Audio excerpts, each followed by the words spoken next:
The Sandy and Toddcast is a Mindgarden Media podcast in association with Screw You, Todd Productions.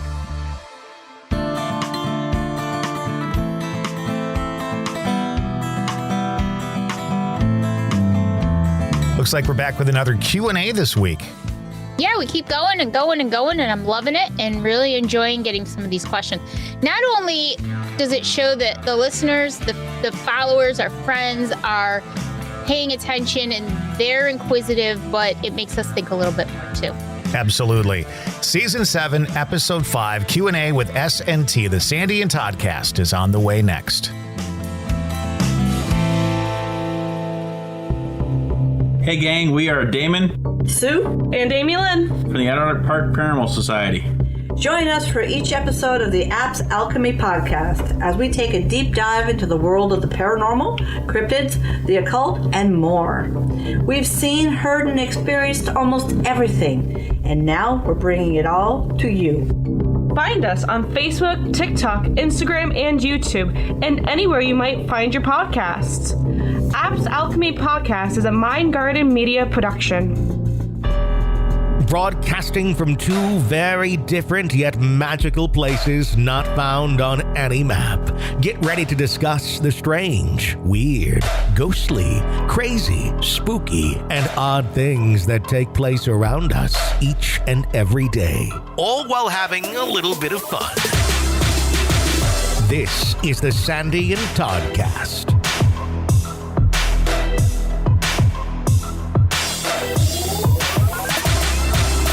Welcome again to the Sandy and Toddcast. She is Sandy.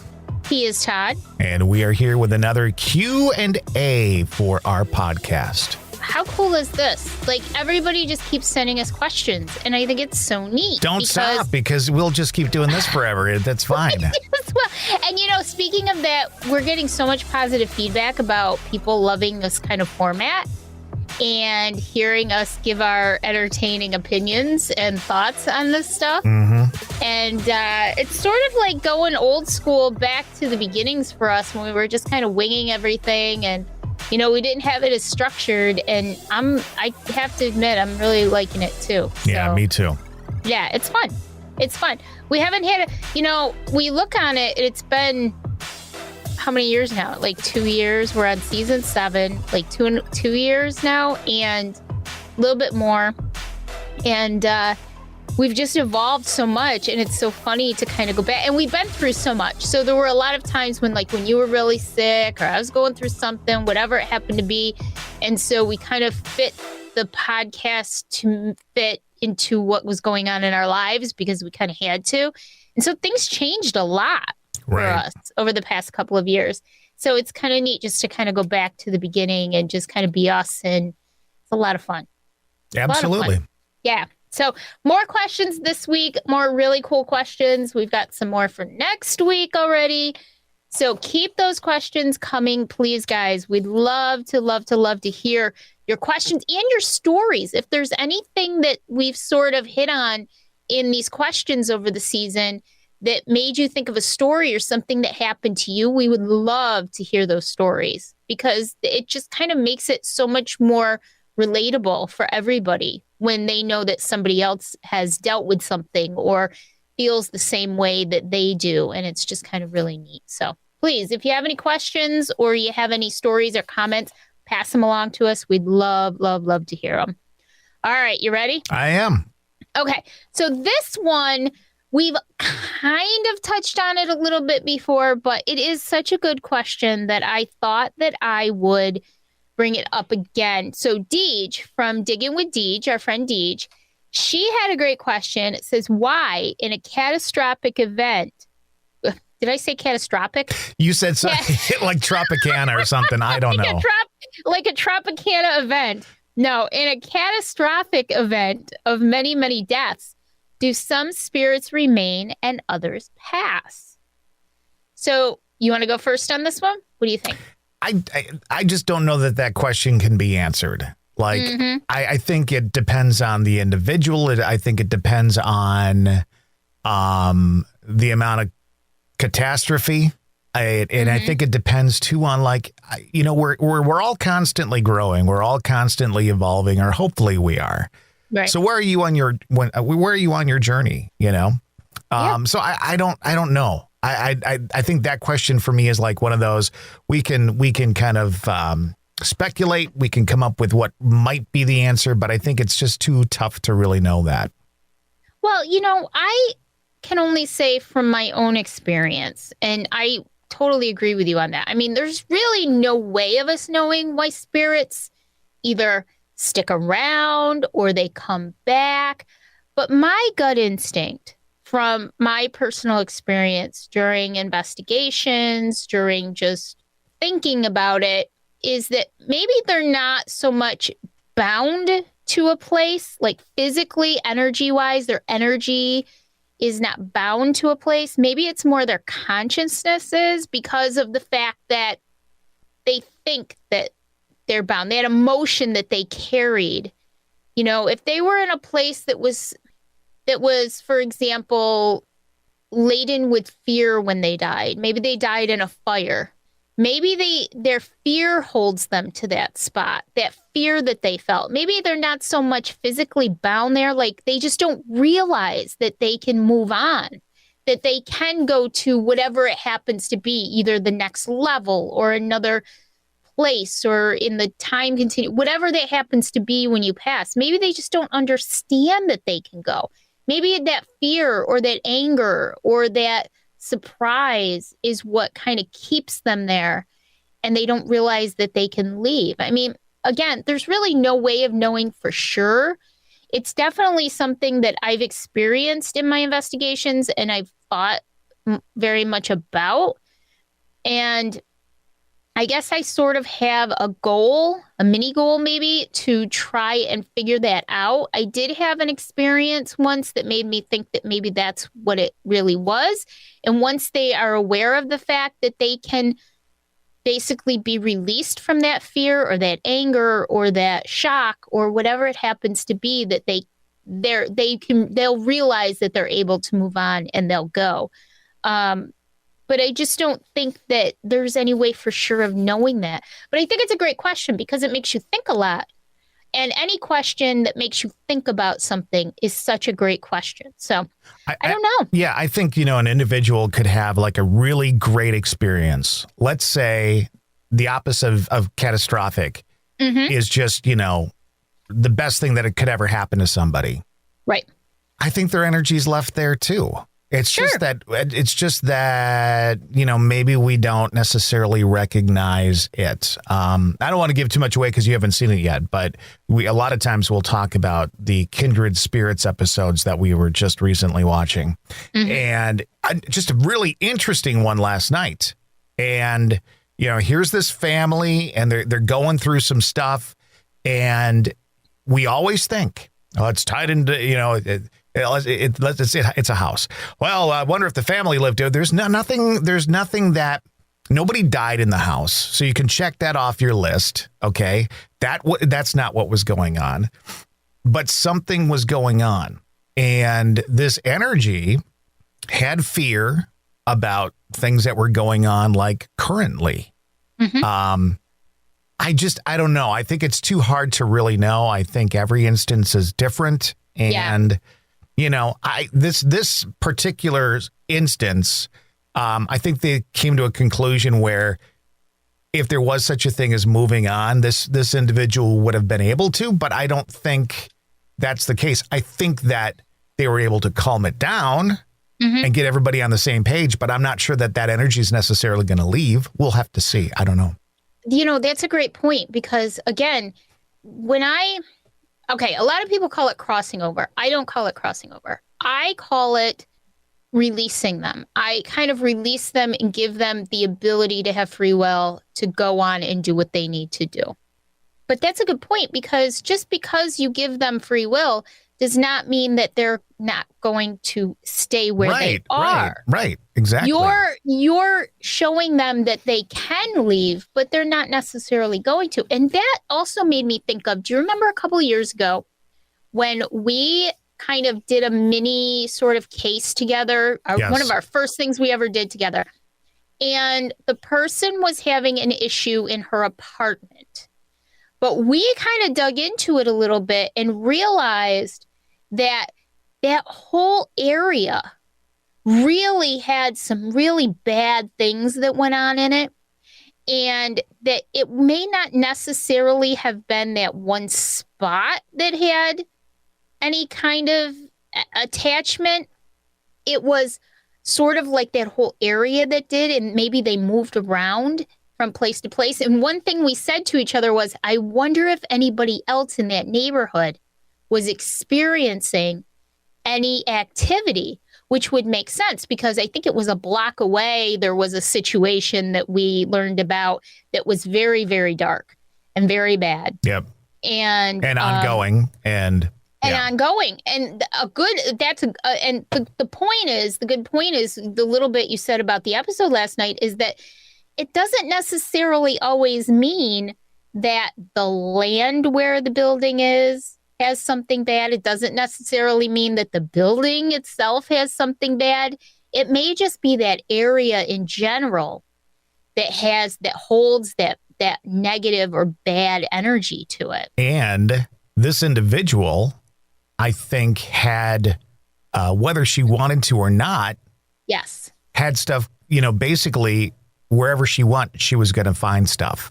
Mm-hmm. And I think that's the other thing too. Like these energies that we were experiencing with this mini investigation, I don't know that they were necessarily locked there because like you said, but because she was there and because this whole area had a past, that's what was coming through. And I think, catastrophic event. I may go to a location and have nothing happen to me because I don't open up to that particular energy or whatever. Deej might walk in and she gets nailed with everything that could possibly happen there. Yep. So is that energy really stuck there? Or is it because somebody that has the ability to feel that energy walked in there? Right. And recognized it. I think that we have to keep that in mind too. There's, so many pieces of that puzzle. Right. And before we move on, just one really quick point that you just brought up is that when we go to a place that had a lot of darkness or a lot of sadness or a catastrophic area, don't forget that we bring our own sadness. Yes. We bring our own fear. We bring our own chaos and turmoil just from being in that spot and experiencing that. And that can, if there is energy there of any kind, whether it's residual or intelligent, it will feed off of your energy and can manifest. It's essentially almost like a poltergeist in a way. Your energy is interacting with any energy that's there. And it doesn't have to be intelligent. It doesn't have to be intelligent spirits. There can still be residual energy in that place from what happened, and it can feed off of it. So we talk a lot, too, about like when you investigate, a lot of it depends on the people you're investigating with, the energy of the group. I think that falls into this category as well. If I just met you on the street, I didn't know a lot about your past, our energy would be different than after knowing each other for 2 years.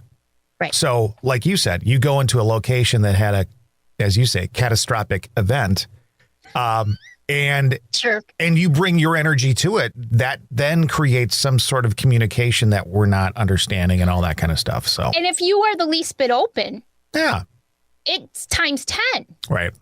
And that's why I preach, protect yourself, but protecting yourself doesn't necessarily always mean just from outside energies. It means protect yourself from your own energy. Calm yourself, give yourself the confidence, so that when you do go into a situation that you're not aware of or that maybe brings sadness, that you go into it with a different mindset than if you just went in there, 9/11, for example, the 9/11 site in New York City, prepare yourself for what you're going into, because like I said, it can really feed off of each other and it can make you feel like you're experiencing much, much more than maybe you really are, because you're taking on other energy as well. And that doesn't necessarily mean you have to have abilities or be, intuitively open to something. You can still take on the energy and the feelings of a place because your sadness, your being angry or upset is already in you. Right. So that's why you need to prepare yourself for it. So I thought it was a great question. We kind of went down a few little rabbit holes, but overall, I think that was really good. There were some good points that we just talked about. So, all right, moving on. Here's a good one. Lisa says, what was one very moving moment that brought you to a whole level of awareness in a ghostly realm? I'll take that one first. I actually have two, and I have two because they're sort of like the two different ends of the spectrum.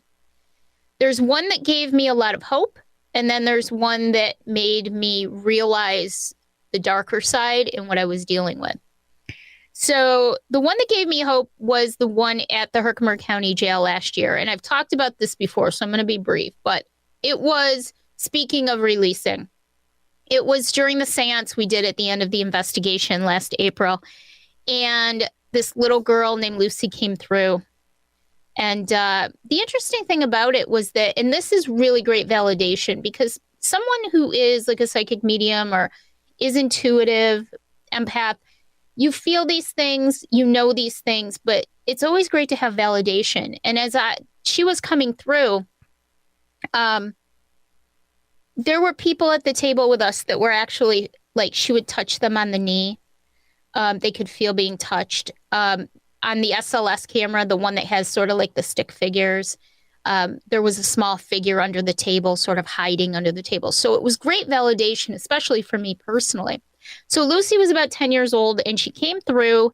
She, very briefly, she had been, quote unquote, arrested. This was back in the late 1800s. She had been arrested. She was an orphan for stealing food, because there were a lot of homeless children on the streets in New York and around the Northeast coast, because a lot of people were dying back then due to all the illness, or they just couldn't take care of children. So they'd either send them to orphanages or they would just put them on the streets. And so a lot of children would have to steal food, find places to sleep they weren't supposed to. And so Lucy was caught stealing food.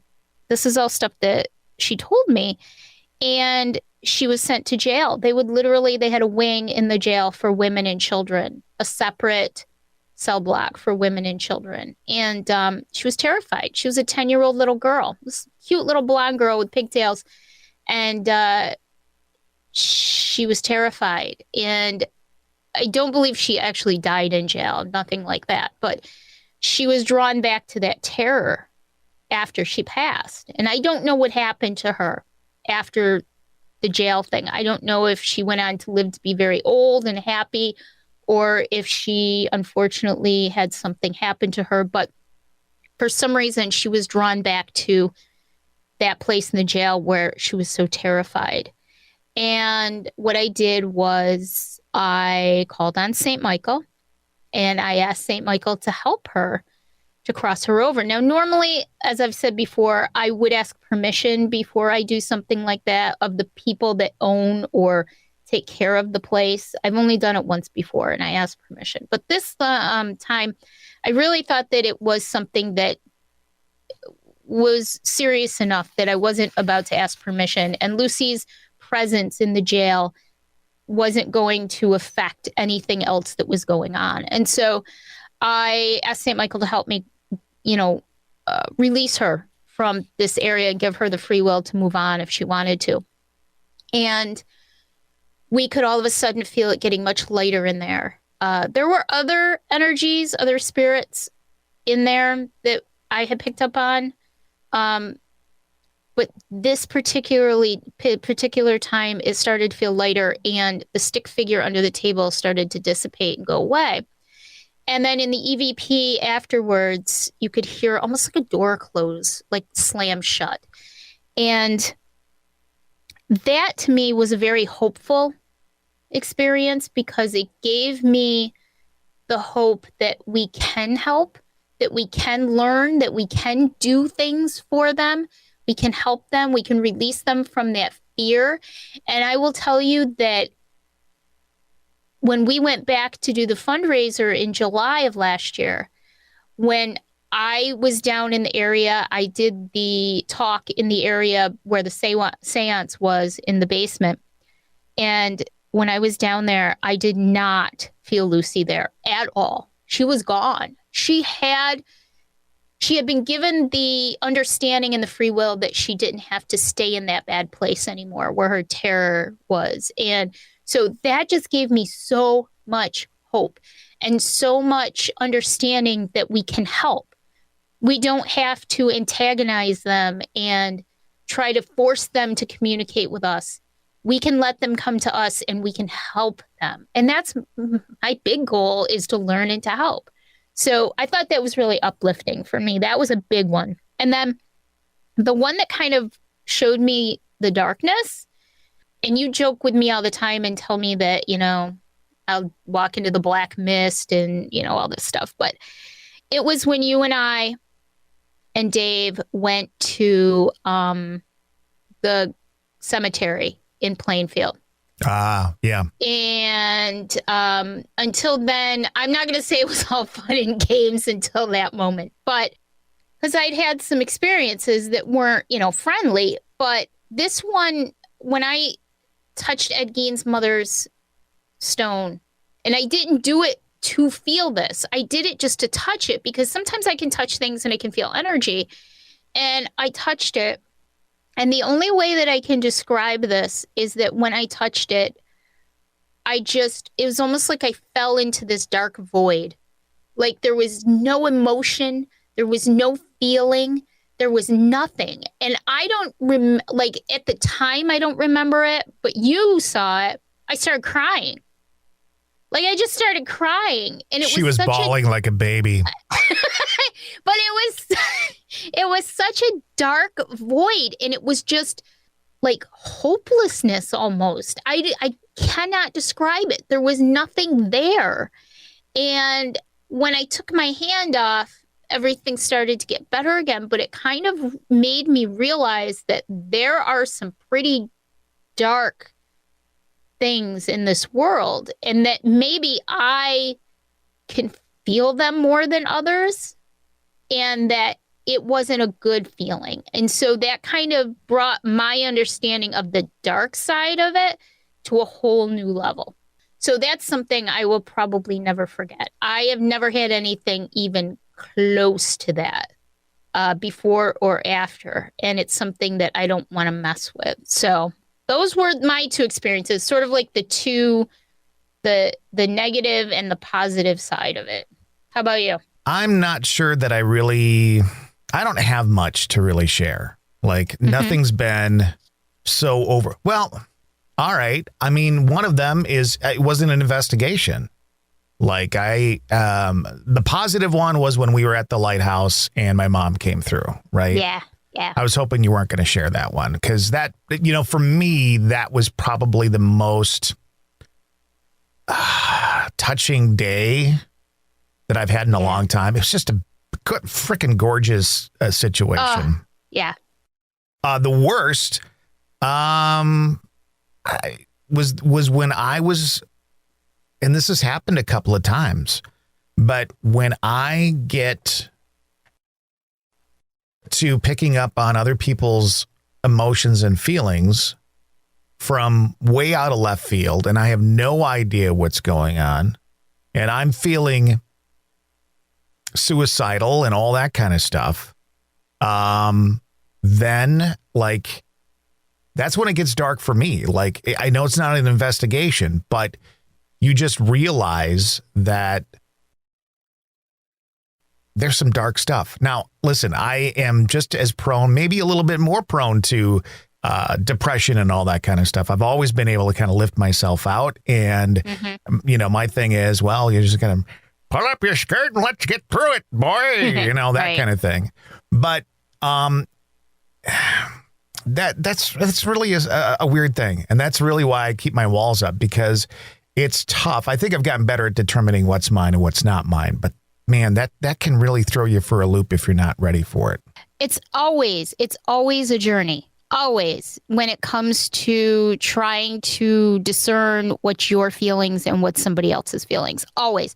You're never going to be 100%. I feel like I've come a long way, but I'm not even close to being where I can tell the complete difference. And one good thing about you and I is that we do pick up on each other, but we're very good at sort of, I don't know how to say it, Todd, like distancing ourselves from each other emotionally. Right. When we know that there's something going on. So when you are sick, you try to do it, or when you're stressed, and vice versa, so that we don't, because we do pick up on each other so much more than I would say probably anybody else. And it's so interesting because we're literally like states away from each other, and yet we can do that. That's fascinating to me. But it's always a journey. And you're right, that is very dark. And I've had moments where I felt, when you were really sick a couple of years ago, I was getting really sick a couple of years ago. And, I've had moments where I felt horrible, and I knew that it wasn't me because nothing's been going on in my life, but I just can't figure it out. So it's always a journey to try and figure out how to do that. One thing I want to say about Cana Island together was I feel so fortunate and so happy that I was able to experience that with you, because that was one of the most beautiful things ever. Like, really, if you think about it, the fact that you and I could stand there and have a full-on conversation with your mom. Yeah. On a beautiful day, beautiful weather, in a gorgeous setting, with nothing but peace and love and just being happy, and to be able to experience that was just amazing. And you're right. I didn't bring that one up, but that's another one that was so positive. That kind of brings you to another level too, because that kind of makes you realize that, they do have that free will. They can come and visit you if the time is right, if they want to. And again, you can't force someone to come and communicate with you, but if you open yourself up to it in a safe way, they will come. And I think that, again, because, my mom had never been there before, none of that kind of stuff. So why was she there? There was no catastrophic event keeping her there. She was there to communicate with me. And so, if there is a catastrophic event, that kind of goes back to that question. They may come to you because you're able to communicate with them at that location, but I don't know that they're necessarily stuck there all the time, I've thought about this before, but I think one of the reasons she may have come was because everything that day was perfect. We were all at peace. We were all in a place where we were just happy to be there. There was that peacefulness. There was that openness. You and I were being able to spend that time together, and we were really hopeful and happy and doing things. And I think she chose that moment to come in and to communicate. And I just think that's such a beautiful thing. Yeah. So that to me was just, it was an experience that I'll never forget ever. So, okay. The next question is from someone who is a listener.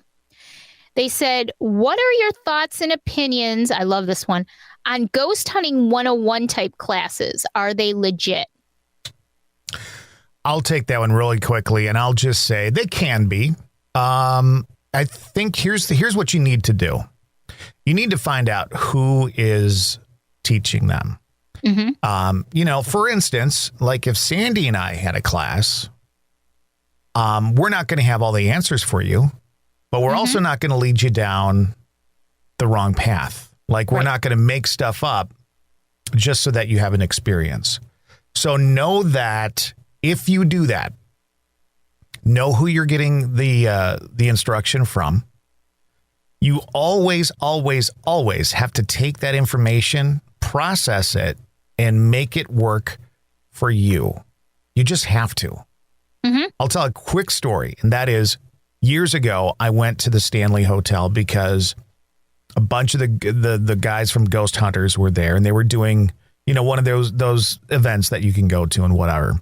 Right. And part of the event was you could go around and then you would spend time with the group. You'd spend time with Britt. You'd spend time with, whoever was there. KJ was there at the time and whomever. And you would investigate. and you could spend time with Adam and Amy. I mean, they were all there. And we, as we went around, I lost respect for some people because it was, well, the last group had this happen. Okay.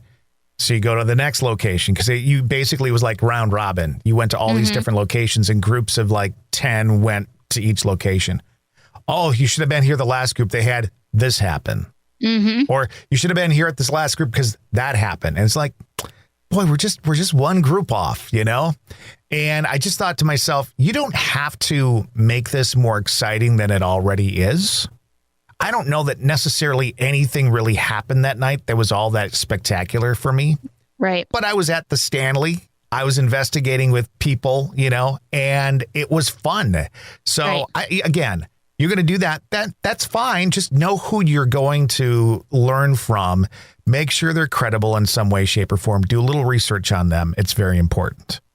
You know, I will say, if I had been asked this question maybe 15 years ago, I would have had a little bit different answer than I have today, because I remember when these 101 classes first popped up, probably 15 or so years ago, and you'd get your little certificate.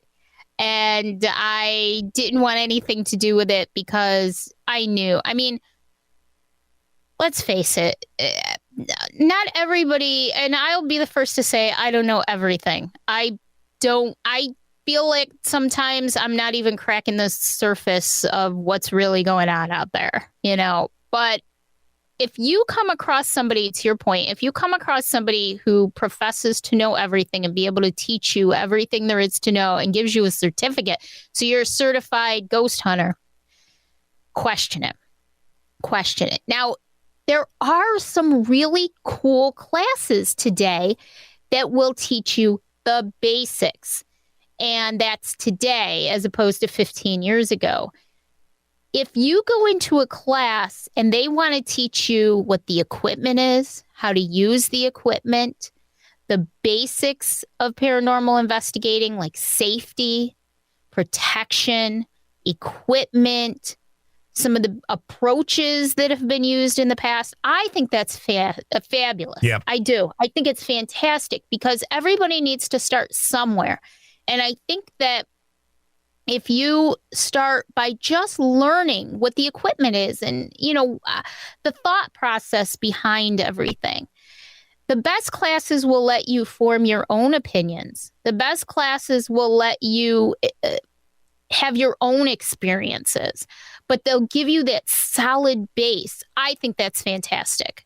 I wish that when I first started out, there was a class like that to maybe give me an idea of what I was actually in for. Yeah, but we started so long ago, like that stuff wasn't even around. Now every historic location in the United States now has a division for the paranormal. Like all these places now have leaders who run the paranormal side of said location. Yeah. I mean, I'm kind of blown away by that and a little grossed out by it, to be honest with you.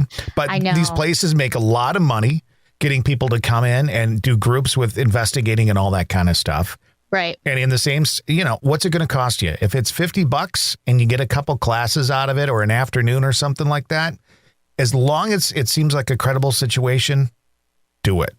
Yeah, that's it. Just think before you do it. And, you know, if you want to go and you want to ghost hunt somewhere, go ghost hunt. Like if you want to spend the money, go get the experience. Don't go in expecting big things to happen, because I will tell you this honestly, when you're with a group of 20 or 25 people and you're in a location and nobody knows what the heck they're doing. Everybody's loud. Everybody's moving around. You've got one or two people kind of, you know, taking control and asking all the questions. Exactly. Here's a great example. 2013, we went to St. Augustine. Dave and I went to St. Augustine, Florida. All I wanted to do was get in the St. Augustine Lighthouse. That's all I wanted to do, because the TAPS guys had been there on Ghost Hunters. There was the big shadow leaning over the top. The whole 9 yards. So they did a night tour where part of it was the tour, and then the other part of it was you had free, reign to walk around the thing. You could bring your K2 meter. You could do whatever you wanted. So we took the tour. And the tour itself was fantastic, except for the fact that it was about 15 to 20 people who brought their kids, who asked stupid questions, who were obnoxious. They were just there for the ghost hunt. They didn't care about the tour at all. So they made that a little bit difficult. And then what did every single person do at the end of the tour? They made a beeline for the lighthouse. What are you going to experience? Nothing. What in the world are you going to experience with a bunch of... It's like setting a group of kindergartners free in a small space and just letting them go berserk with, sugaring them up first. That's what that was. And so what Dave and I did was we had the wherewithal to, instead of going in the lighthouse where we knew nothing was going to happen, we went over to the lightkeeper's cottage, which was just a little bit across the walk. The only 2 people in there. The power was off because they were doing some renovating. So there was nothing going on in there. We went in and we had activity. I had a full-on conversation with some sort of energy who professed itself to be one of the little girls who died in the accident there, who drowned. But we had activity. Now, you can't tell me that one person running around like crazy in that lighthouse had any sort of activity unless it was imagined. There's no way they had it. But the point is, if you want to go in and just have some fun, go for it. My suggestion is, if you really want to learn how to investigate, then go to a place that you can go to, that you can be alone. So, for example, near my house is the Oriskany battlefield. That place is crazy active. I've been there. I've seen them. I've seen them at the edge of the tree line watching me. Granted, I am sensitive. I am intuitive, but I've seen them. But go to a place, go to a cemetery, go to a park where you can just sit there quietly, not force anyone to communicate with you, but just sit there and take it in. And ask them if they'd like to communicate with you. Learn yourself. Learn what that means when they come to you. Learn those things. Group hunts are great, but group hunts are really made for people who just want the experience.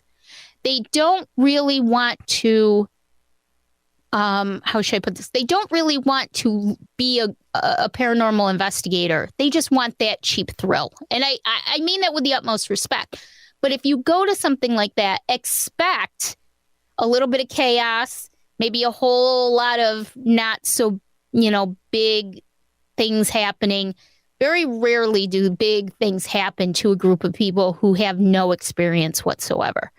So just my thought on it. But I say if you really feel like the class is legit, and it's going to teach you about the investigating techniques, the tools that you can use. Changing a battery in a K2 meter. I mean, learn that stuff. Yeah. I'm serious.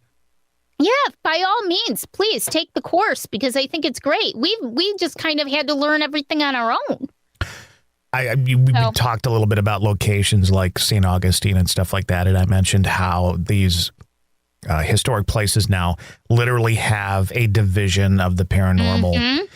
And it comes back to, how would you like, when you die, to be constantly bombarded with people investigating? Right. I would rather find an old building someplace and just see, that maybe that has no stories about it being haunted at all. That's where I want to go. Yeah. Because I've seen all the shows about, the Trans-Allegheny Lunatic Asylum. I mean, it's wonderful. It would be great to go there, but I'm not going to rush to go. I've seen it all happen there before. Mm-hmm. I want my own experiences. And that's the thing. If you truly want, that's why I said, there are people who have passed who will come to you. They will come to you, but you have to ask them. You have to let them know that you want them to come to you.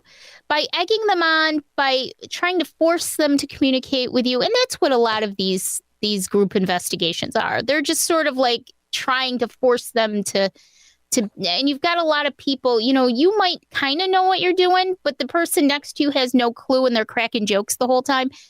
That's not respectful. That's not how this should be. And I'm not saying they're all like that. I'm saying a lot of them are like that. A lot of them are like the experience I had in St. Augustine. So just go on your own. Get yourself a piece of equipment and go somewhere and just calmly be there. Some of the most beautiful places, I would never full on investigate a cemetery, but some of the most beautiful places that you can go and invite them is to just go and be there, and they'll come to you if they want to communicate with you. Right. You don't have to force them. I certainly wouldn't investigate a cemetery per se, but some of them may want to speak with you and may want to communicate with you, and that's a beautiful place to do it. When you tell them that you're coming there with respect and honor and in peace and love, they may want to tell you their story, and it's happened to me several times. So, that was just an amazing question because we sort of, again, went down a rabbit hole, but I didn't. It really is just a great question. So yeah, just know what you're doing, know what you're taking, understand that, the basics are where you need to start. And then it's up to you to really form your own thoughts and opinions and your own mindset when it comes to investigating. Just take it very seriously because it is a very serious thing. All right, last question of the day. You ready? Yep. My cousin Marilyn, she had a little feedback for us too. She said, I would like to know about your journey with Todd. I am hard of hearing, but thought I heard you say the two of you have been incarnated together a number of times. Oh, Jesus. Just would like to hear more on that topic and how your experience was with that. And also, thank you for elaborating on the different Claires. I'm learning so much. So, yeah, basically, my thought process on Todd and I is that... Keep it short, because we've talked about this so often. I know even in these questions, we've talked about it. Right. Todd and I basically, feel like we hate each other's guts. We fight with each other constantly. Oh, God. No, we just, sometimes in life, you are just meant to meet certain people. And it was supposed to be, this is the way it was supposed to be. So we met. And we've known each other for 3 years now. Todd is like my family. And I would think that I'm like yours. And did you notice how I said that? Mm-hmm. And so we're like family now. And, we know each other inside and outside. And I've been told a couple of times that Todd and I have reincarnated together. I think it was 28 times. And 28 different lives. And it's interesting because soul groups are such a cool thing. But in the grand scheme of things, that's, I believe that I was reincarnated at least a couple of times. I'm thinking I was I'm aware of, and I put certain things together in my life. But I think that Todd and I were together during the Holocaust. And so it's just a journey that we've been on. I mean, I can't think of anyone. I keep such a small circle in my life. And other than Dave, I mean, I'm the closest to Todd. And if you think about it, we really were meant to meet each other. We joke about it, and he says, "Oh, you stalked me," but it was just something in me that said I have to reach out to him because I don't do that. I don't just reach out to people who I see on TV. It was the beard. The beard wasn't. I mean, the beard was tamer back then. Well, shorter. I mean, yeah. This beard you have now is just magnificent. Mm-hmm. This is the king of all beards. Yeah. But yeah. So, and it wasn't like I reached out to Michael or Anne or Angela. I reached out to Todd. So it's just a journey that we've been on to learn about each other. And I know that he's always there for me. He knows I'm always there for him. So just a wonderful journey that we're on. And so here's to many more lives together, Todd. Whatever I need to learn in this lifetime to put an end to this recurring theme in my so-called life, I'll do. I wonder what we're going to be next time. Maybe we'll be like uncle and niece, and I'll be your uncle and you can be my niece. Whatever I've got to do in this lifetime to put an end to this cycle would be. All right. So that's our journey. And literally, there's nobody other than Dave that I feel closer to in the world. So I do love you very much. Are we done now? We're done. All right. So again, if anybody has any more questions, we have another round of questions coming next week, some really good ones. And if you have any more, let us know. There's many, many ways you can get in contact with us. So you want to do our spiel? Let's do the spiel. You can find the Sandy and Toddcast on any of the platforms that you normally find your podcasts, including YouTube and Twitter. Be sure to like the Sandy and Toddcast on Facebook to keep up on the latest goings-on, including each week's episode. You can also join our group, Stay Weirdos, friends of the Sandy and Toddcast for more fun. Stay Weirdos is a safe place to share your thoughts, feelings, ideas, and random inappropriate memes without judgment. Sandy and Todd also have a podcast called the Empathecary Podcast. It's for empaths, by empaths. And if you know an empath, you might want to listen too. Find and like the page on Facebook. And finally, if you're thinking about starting your own podcast and just aren't sure where to start, Sandy and Todd can also help with that too. Mindgarden Media is their latest project where the dynamic duo can guide you every step of the way in your podcasting journey. Editing, producing, and consulting is what they do. Like Mindgarden Media on Facebook or email them at themindgardenmedia@gmail.com. And as always, thanks for staying weird. So during the spiel, I thought, you know what we could do? We could turn this around a little bit, and we could put a question on our page and say, Sandy and Todd want to know this about you. Ooh. And like, you know, what's the craziest experience you've ever had or whatever. And then maybe the last two of the season, we can just tell other people's stories. Since we're doing all the frickin' questions here, let's get some other stories from other people. Yeah, and I'd like to hear everybody else's opinions on these things. What does everybody else think about our opinions on these questions? I don't care. I'm right. Everybody else is wrong. So you all just keep that shit to yourself. Maybe we should have one of those disclaimers that says it's all for entertainment purposes only, because, you know, I don't pretend to know everything, even though you do, apparently. So. All right. Well, until next week and another round of questions, we'll get some questions out on our in our group and all that kind of stuff, and maybe we'll end the season with answering or telling your stories and whatever. Yeah. I think that would be so cool. And don't forget, you can always message us too. Message me, message the page, the group, anything you'd like to do. Let us know. All right? Sounds good. Till next time. Bye. Bye.